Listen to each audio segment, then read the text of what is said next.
镇宁军节度使太原侯郭荣，文资厚重，勇毅绝伦，修大河而存大善，治理术以宽民生，可开封府尹，同中书门下平章事，兼功德使，判内外兵马事，策晋王。陛下，澶州毗邻腋下，为河北方面之计，守臣之任不可轻易之。陛下，王相公此言大谬。军中最重赏罚，有功便须赏，赏罚不明，取祸之道也。依王相公所言，腋下军将便是立下再大的功劳，一辈子也只能在军中搏命，不得擅离。如此，置军心于何地？只不过是一段堤坝而已。文肃相公，言过其实了。陛下，大河金堤，自后唐庄宗之后，便再无人修缮，乃至岁岁水患。天福6年，水淹京畿，水面距京师城头4尺，民人流离失所，死伤无算。而今太原侯重筑金堤，今年夏汛，大河不复为患。京城已有20年不敢在夏汛时节开城门了。如此功勋，虽灭人国，亦不能比之。你自家治了10几年的水，便把治水做了天下第1等的大功。今日赏了太原侯1日，天子该如何赏你？朕累了，诸卿，且散去吧。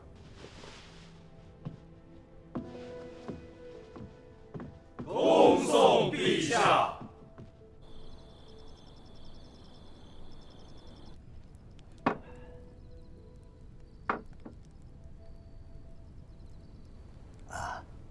今日冯道之所请，你事先知情？知情。那你为什么不早说与我请呢？以致今日在朝堂上如此尴尬。说了，你便不反对啊？这天下是你家的，哦，难道你下一道旨意，直接让军贵回来，我还能拦得住你啊？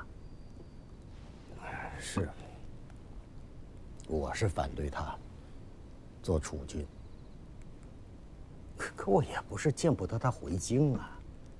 这做天子的须是你，又不是我。休将，你现在知道我是天子了，平日你想得到吗？你让我当家，我便让你当家；你要处理，我便让你处理。你身已是枢密使，还想当宰相，我便让你做了。你口口声声说这天下是我家的，我的家在哪儿啊？我有家吗？168口啊！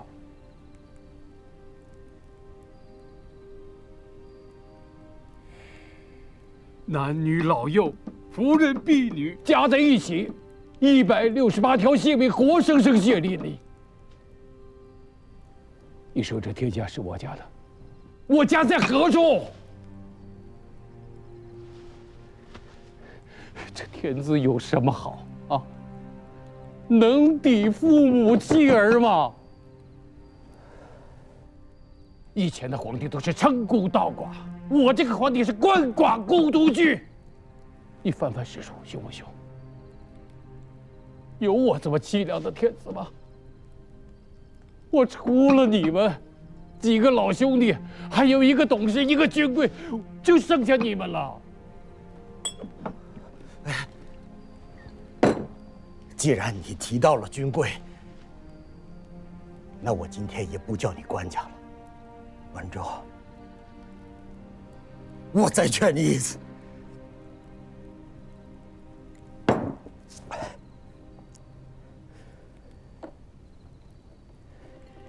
你还没到当年太原令公的年纪啊！赶快再多纳些妃嫔，总得留下能够承嗣大统的亲生子啊！是，君贵是好孩子，可是他内里毕竟是姓柴，不姓郭呀。你不要觉得那都一样啊，那从根子上那就不是一回事儿。唐明宗的事情，这才过去多久啊？阴间不远呐！你得看得明白些，不要因为小辈的几句甜言蜜语便糊了你的心。这江山是你家的，是你姓郭的，不能让姓柴的白白占了去，你明白吗？天下江山，老子要来何用？老婆没了，儿子没了，女儿没了，女婿也没了，都没了。老子要一房一许，一介鬼朋友何用？稳住，稳住！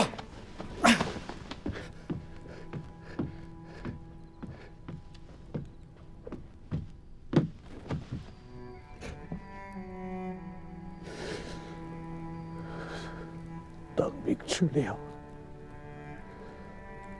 老子天生便是治苦树内的命，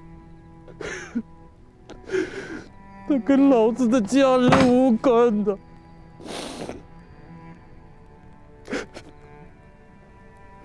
南仲，你喝醉了，赶紧歇息吧。我这边辞出去了。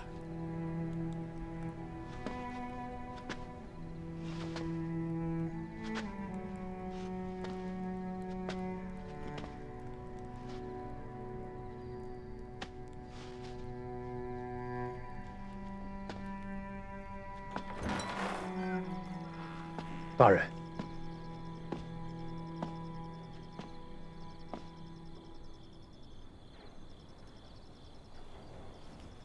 陛下喝醉了，你们好生看护，别让陛下受了风寒。诺。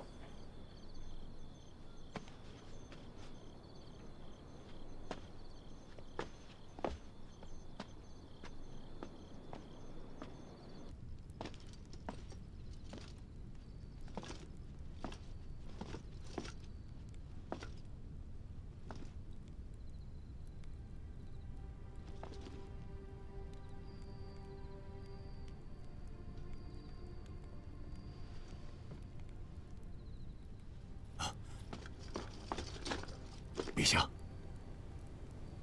元朗，原本你要跟着金贵去澶州，却被朕扣下来入了禁军，倒是耽误你了。末将不敢，在哪里都是为官家效力。你父子都在禁军之中。上阵父子兵，不外如是。留下你，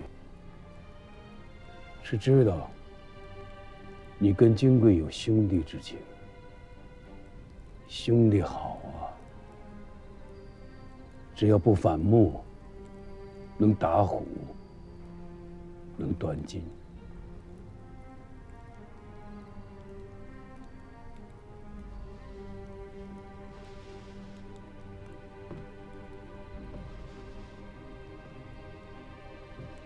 朕想托你爹的儿子给朕的儿子带一句口信儿，就说朕叫他回家来吃饭。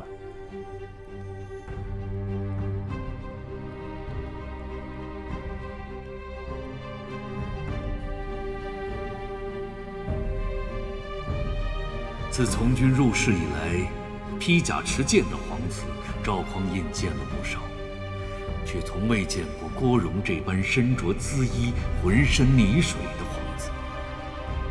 这位后周天子唯一的继承人，终日在修葺清淤的工地上挥汗劳作。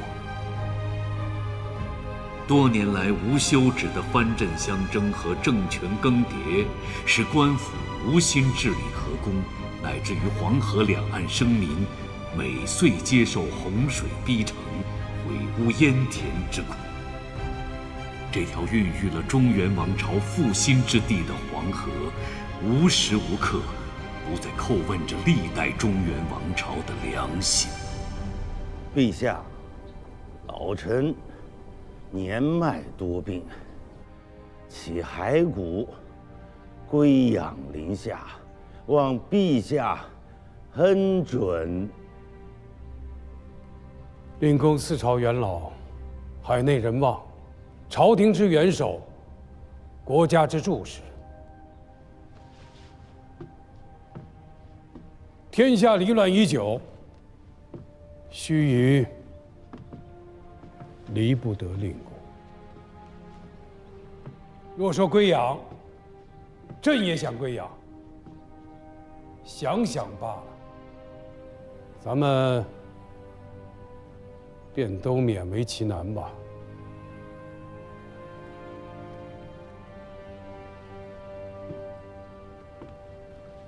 令公，陛下，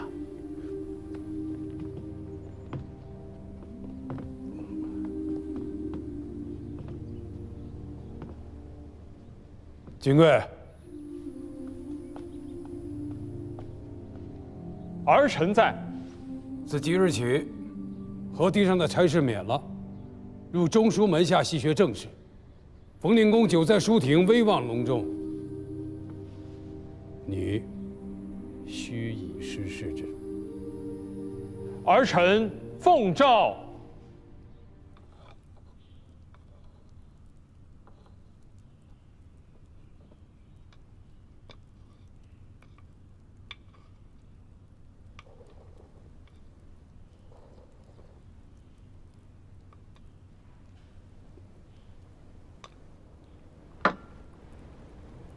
陛下，中书门下省乃朝廷枢要，得人为第一要务。犯治离谷，资望不足，懈怠王室，上不能做天子以经六合，下不能安百官而治四海。请出范质为相州刺史，出李谷为许州刺史，以翰林学士陈冠全知开封府严看待之，同平章事，伏请陛下允准。行不行？今日是寒食节，各属衙公街都要休沐一日。有什么要紧的话，不能等到明日再说。陛下，秀峰兄，天下刚刚安定下来没多久，咱不折腾行吗？陛下是天子，乃至天子不能做快意事。天下大乱，那是几十年来的世道人情，不是谁想不折腾便能不折腾的。那些个不愿意折腾的，如今坟头都长树了。这样的年月，谁都没有太平天子的命数。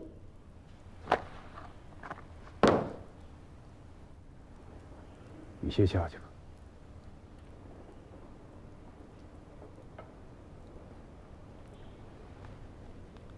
臣告退。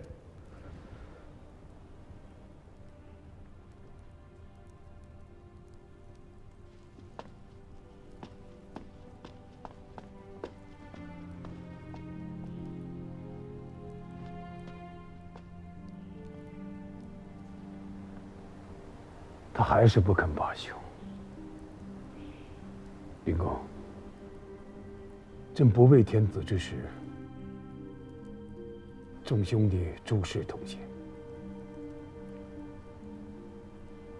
如今做了天子，兄弟们却分崩离析，令公侍奉四朝，请告诉人，这是为什么？陛下，因为天下只有一个天子，是故天子无私人。陛下做臣子的时候，可以有兄弟，如今做了天子，这普天之下，皆是陛下的苍生赤子，皆是陛下的兄弟，不能厚此薄彼，旧时兄弟，心中自然便要生怨。陛下欲做太平天子，王相公之事，只是第一关而已。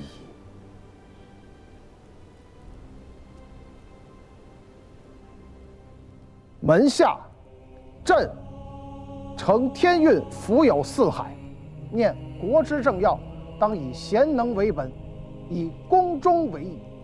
枢密使尚书左仆射同中书门下平章事王俊，昔有微功，朕亦常委以重任。然近来行事乖张，事权妄为，有失臣道，而俊不知悔改，致朝政紊乱，人心不安，故罢其一应职衔，出为商州司马，即日出京，不得逗留。此番出任，务要克己奉公，以尽职守，上报皇恩，下安黎庶。倘或不改前非，重蹈覆辙，国法俱在，朕不敢思，主者施行。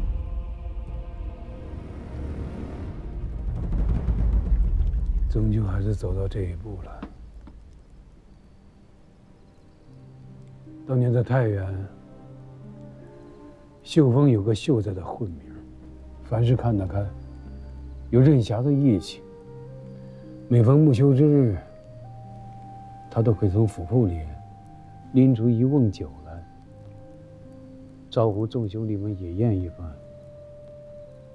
古人说，太平全好做，万世人难存。这老身子天下，刀兵不断，天下人得不到的太平，文武公卿又哪里能得得到？全家人都死得干干净净，纵然是做了天子，又是什么味道？那日秀峰对我说，这天下距离太平还远着呢。这年月，谁也没有太平天子的命数。太平天子，唐太宗是天子啊，算是右武治太平。朕今年已知天命，可悲呀！50年了，竟是未曾看到过太平年岁是个什么物事。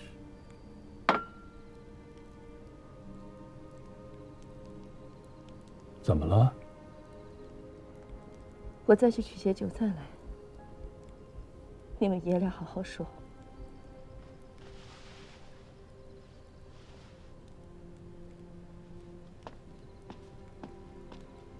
有些事情不能再如往日那般了。哪些事情？太平盛世谈何容易？与其在此自怨自艾，不如一件一件事情做起来。怎么做？一曰西朝征。眼下局面已经如此艰难，自己人之间就不要再内斗了。不管是文臣武将，只要一心为朝廷效力，纵使天价，也应以大局为重，当任责任。接着说。二曰治牙兵。天下之乱，多起于牙兵骄纵，以下克上，甚至更替庙奏。阿爹现在是天下之主，不应再有内外之分，应该将各藩镇牙兵逐步的整编为朝廷禁军。白马一星教门，这我都知道。三曰新文治。历来大治，都离不开文教之功。朝廷治政，我们应该多用能做事的文臣。朝廷中枢，不应该由5人军头把持。4月，削藩镇，天下分崩已久，各州郡之间相互征战，兼并不止。国家动了根基元气，黎庶饱受流离之苦。好大的一个梦！是梦，但不得不做。5月，谋一统。天下之大，国家的税收、农事、水利、文教、政绩、通商，这本身是朝廷该做的事情。若朝廷都做不了、做不好，何谈一统？朝廷政令，在那些藩镇军头眼中如同废纸。就如大河年年泛滥，治河却比登天还难。只因上游有关中诸镇，中游还有北汉割据，便是下游，荀彧前还有个慕容彦超，更别提南唐、西蜀、吴越诸藩了，各自成一统序。若天下不能归为一统，所谓的皇帝也好，天子也罢，只不过是养得肥了些的藩镇罢了。这么多的事情，一代人是做不完的。事在人为。阿爹，做不到如太宗文皇帝那般30有5治太平，那就45、55、65。若一代人做不完，那就2代人、3代人。只要一代代人做下去，总能还给这个天下一个太平盛世。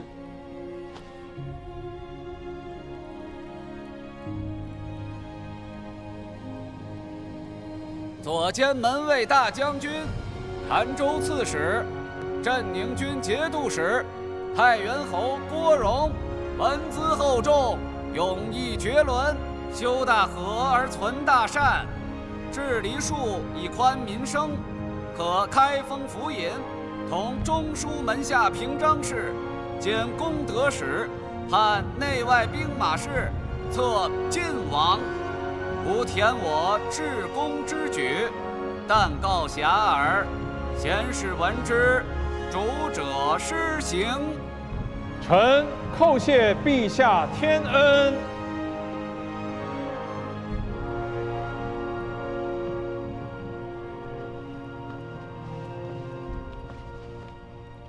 门下，中书侍郎同中书门下平章事。判3司礼谷可江南、吴越诸州6宅巡访大使，右拾遗开封府推官王溥，殿前东西班行首赵匡胤，可6宅巡访副使宣抚东南，以招朝廷致意，尔等忠纯素秉，贤士闻之，主者施行。臣等奉诏。此番李维真出使南唐、吴越，为的是息兵戈，结盟好，通商贸。连连兵乱，再加上天灾，各州县的府库空了大半。陛下有意休养生息，止戈不战，淮南、江南、吴越，自两晋以来，俱为鱼米之乡。若能南粮北输，朝廷这2年的日子便能好过些。诸侯分据已近100年，天下终归是要混一的。此番南行，也要观一观南人的风俗气宇。这南唐李氏、吴越钱氏，若能不动刀兵，而顺服王化，善莫大焉。此事怕是不易呀，吾自知不易，所以才会让文博先生和元朗此番随李维真一并南行，以观风貌。观的不只是庙堂，还有江湖。一国的强弱，不只在兵甲，更在人心。若江南人心向里，吴越人心向前，纵然其兵甲不利，朝廷也自当优抚待变。这样，国华和仲荀也一并去，把吴越和南唐的虚实给吾带回来。诺。